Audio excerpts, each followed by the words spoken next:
You could go into a convention where you got a month wait and those 5 people show up and they're carrying whatever. You're carrying 25 votes or whatever. You could go into a small... Hey, everybody! Oh, gosh, that's loud. Hey! Hey, we have everybody here. We got everybody. Yeah, if you want to fill in here a little bit. It's going to be difficult. It's tight. It is tight. Make it tight.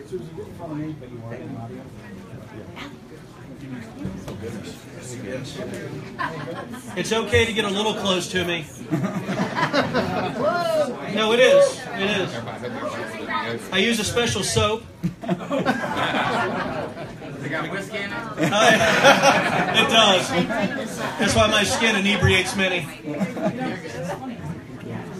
Okay, hey everybody. Thanks for being here. I don't know if I've felt more honored in a long time to be here in the suite with Nick. The fact that I get to introduce a man that I admire on such an incredible level sort of gives me goosebumps. He is that kind of man. I got a story. I got to ask a question, everybody out here. When you were young, I don't know about you guys, but when I was young, I had a stepdad who told me that I could never punch first. Right? That somebody had to hit me first before I punched. And I don't know if a lot of people had that happen to them with their dads. Would a lot of people do that? Raise hands. Did your dad say, make sure you get hit first before you punch back because that's the right thing to do, right? Yeah, that's completely wrong. Yeah, it's completely wrong. So my biological father, yeah, I was a bouncer, believe it or not. I know I'm a pretty amazing physical specimen. But I was a bouncer for my dad's bar, and it had a very original name. It was called Denver's Bar and Grill. And this is true. This is not a stand-up, okay? Let's be serious for a second here. But when he was training me to bounce, he said this. He said, Denver, when somebody is going to fight, you know they're going to fight, you got to hit them first. You got to hit them hard. And I believe right now in the Republican Party for liberty, we got to hit first and we got to hit hard. And I think that throat punch for liberty is Nick Freitas. I read very exciting books. I'm reading a book about the Greek financial meltdown. And there's a quote in there, and sometimes my memory is a little faulty based on the fact that I distill. But I want... That is such a joke. Come on. It said, all of those should seek compromise, but you're looking for somebody who would rather be crushed than be compromised. Yeah. Right? And I think when you look at quotes like this, and I can't believe I remembered it, but when you look at quotes like this, I think we actually have to change that quote. I think we need to do the crushing rather than compromise. And like everybody else here and the liberty-minded people that we have here, this man right here is going to do the crushing for liberty. That's why I'm here today. I promise you right now, I would not be here if I did not believe in this man wholeheartedly. I'm not going to stay up here and steal the time. I'm supposed to come out here, warm up the crowd. You know, people see that I'm talking, right? Because this is the man of the hour. But there's some reasons here. He's going to talk maybe a little bit about policy. I hope not, because it bores me. But he might talk about some of the things in his past, which you're going to want to listen to. But when you look at Nick and you look at Tina and you look at their family and how beautiful they are, and you look at the kind of people that they are, I think you can judge people by character, how they conduct themselves and comport themselves, and that they always keep their word. And ladies and gentlemen in here, Nick Freitas is a guy who's always going to keep his word. So without further ado, I want to introduce one of the most amazing individuals I've ever met as a human being, Nick Freitas. Here you go.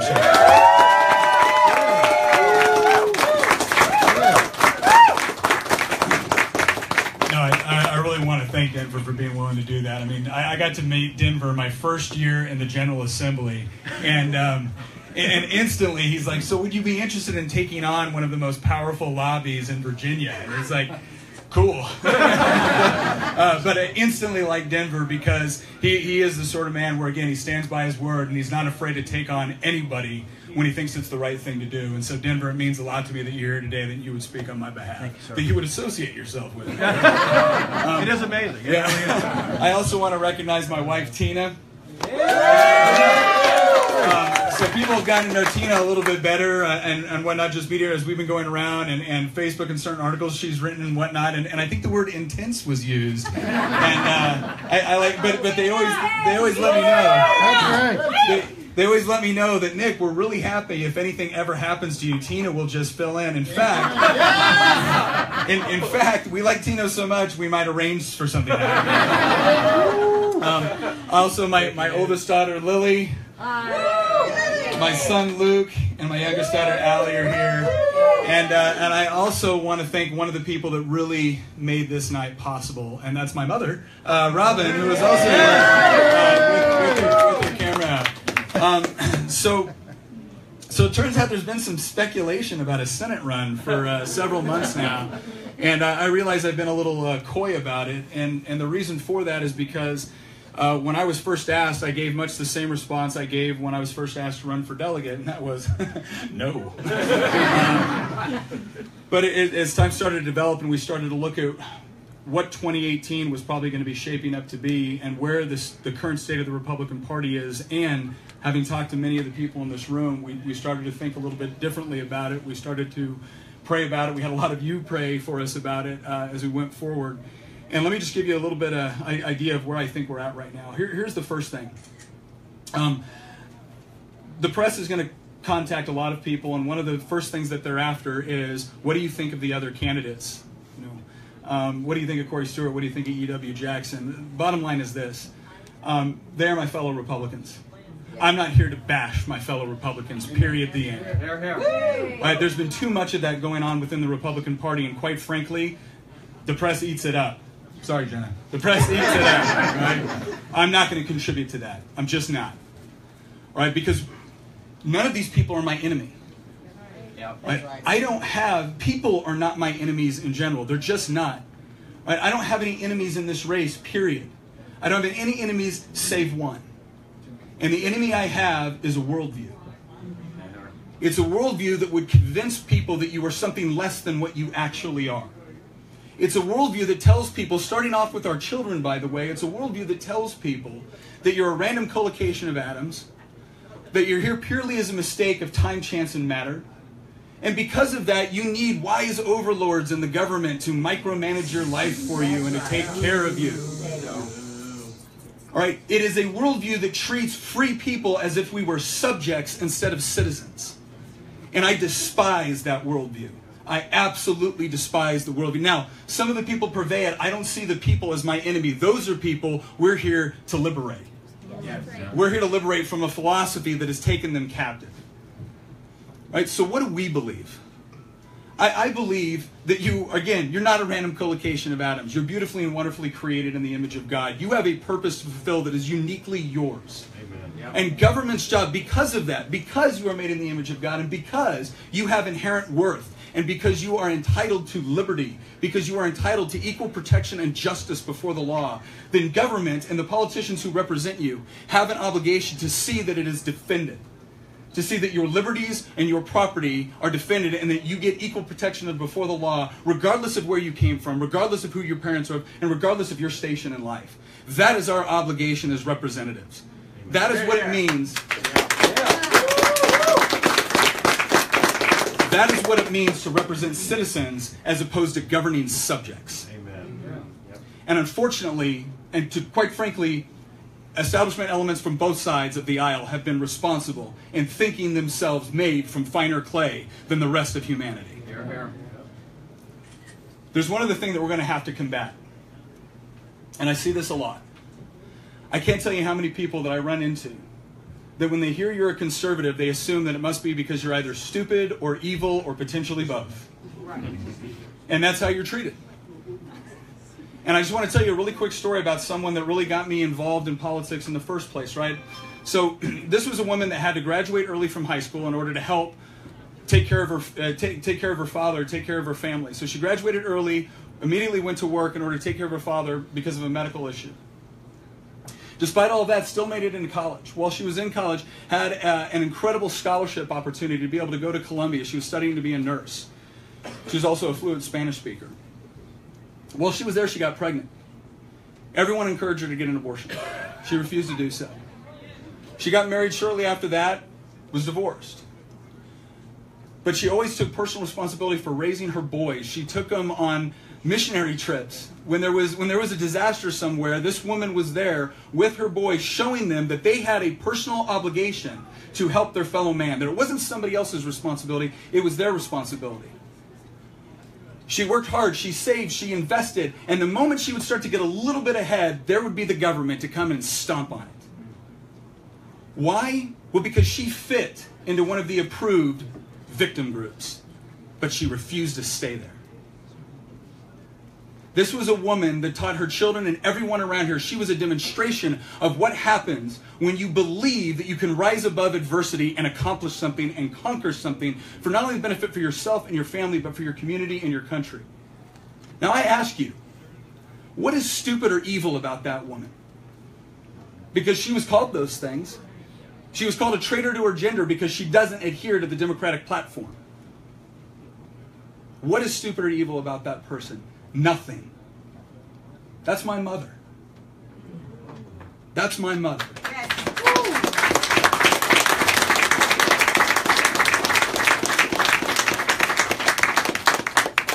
And because she taught us that, and this part is very, very important, because if you've been told all your life you're a victim, it becomes true the moment you start to believe it. Yep, that's right. The moment you start to believe it. And my mother taught me, and it was reinforced by my father as well. You never see yourself. You can't always help if someone victimizes you, but you can help the way you see yourself. And when Tina and I were first married, believe me, it was an interesting time. Being a married 19-year-old E2 in the military, you're not exactly rolling in the dough. All right, I remember coming home one time and wondering where the camera was, and Tina was too embarrassed to tell me that she had to pawn it so we could pay bills. I remember what it was like one winter when we had the power turned off, and I'm watching my wife be cold because we couldn't make ends meet.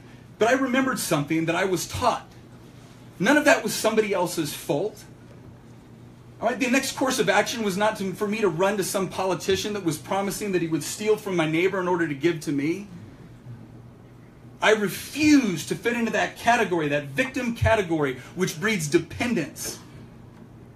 And we have too many people right now that have become captive to that. They have become convinced that the only way that they can ever get ahead is if some politician is pulling the strings on their behalf. And all that ever creates is a society where the political elite determine what life looks like for the rest of us.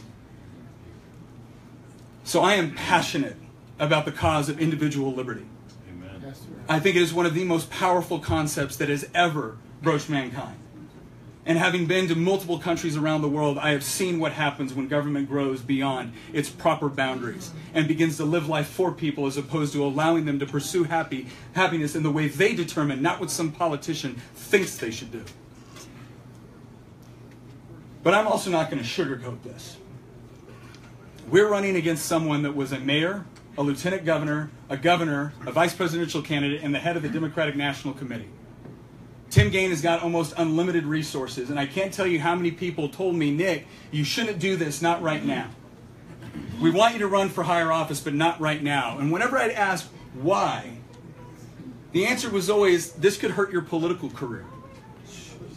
Let me make something very clear. I don't have a political career.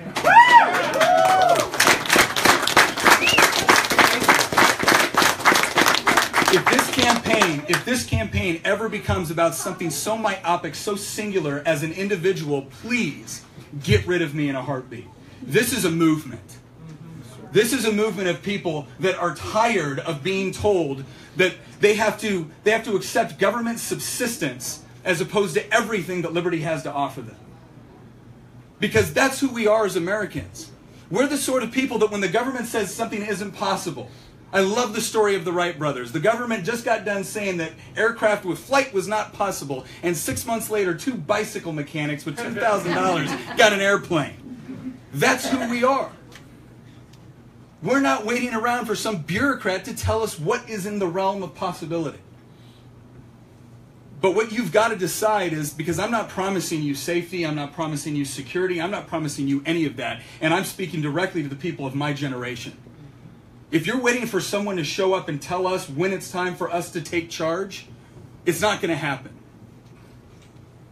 But my generation has grown up. We've grown up in war. We've grown up in recession. We're ready. And the future of the Republican Party, as we see it, is not big government republicanism. It's not let us be. It's not for us to be the better conductors of the train wreck up in Washington, D.C. We're a party dedicated to the proposition that when people are allowed to live their life and government understands its proper boundaries, that when people understand that liberty is not the grant of government, but it's the gift of God, and no matter where you came from, if you believe in that, you're my countrymen.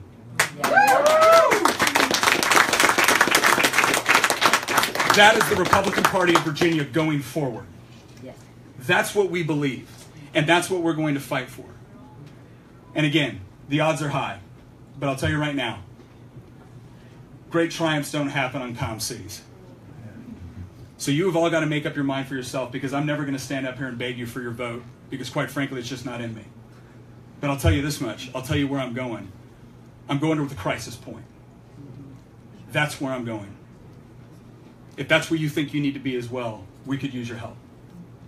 Thank you all very much for being here, and thank you for everything that you guys have done for our family, for the Commonwealth, and for this republic. Thank you very much.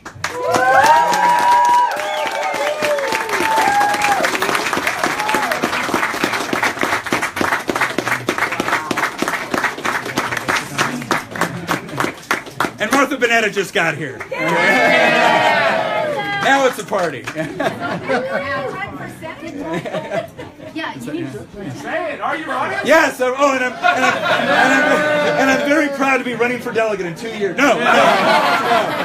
Yes, I will be running for the Republican nomination for the United States Senate. I almost forgot that part.